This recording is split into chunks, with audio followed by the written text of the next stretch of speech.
the money continues to be spent on these same businesses that your board has concerns with. There is continuing money being flowed to Vanguard. And continuing money flowing from Vanguard to these businesses. That's what it appears. For nearly 2 years now, Fox 13 News has been asking about millions of taxpayer dollars being spent by a public school run by the Kingston Group.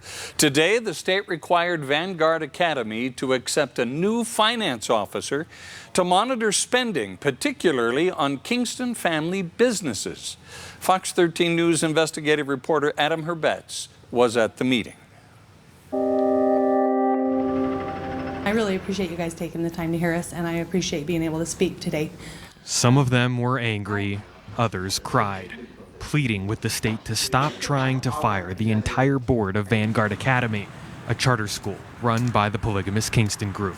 When my 4 older kids were going to public school, then they were treated differently. But Vanguard is also a public school, which means it gets millions of taxpayer dollars each year that must be spent appropriately. Nearly 2 years ago, we found them spending it on family businesses that also have ties to polygamy. You have parents in there who want the best for their kids, and I support that 100%. We got to do that and follow the rules. And some of them aren't rules, they're laws. Earlier this week, the state considered installing this man My name is Mark Ersick as the new director of Vanguard Academy, but they changed their mind after being made aware of this email. Quote, "There is no question they're a criminal syndicate. They just happen to be polygamous too." If I was them, I would do the same thing. He understands to some it might look biased, but he stands by what he said. That's the definition of a criminal syndicate. Especially after reading court documents from the son of Vanguard board member Kent Johnson.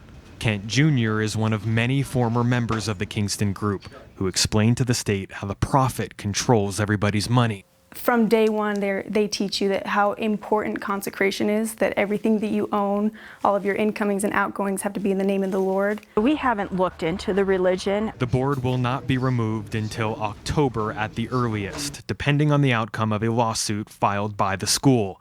But the state has appointed Moss Adams, an accounting firm with locations across the United States, as a finance officer for Vanguard.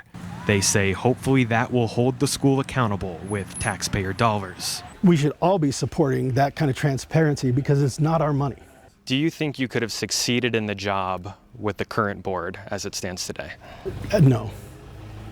The state hasn't given a timeline yet on when it will also install a new director at Vanguard Academy. Reporting in Heber City, Adam Herbetz, Fox 13 News, Utah.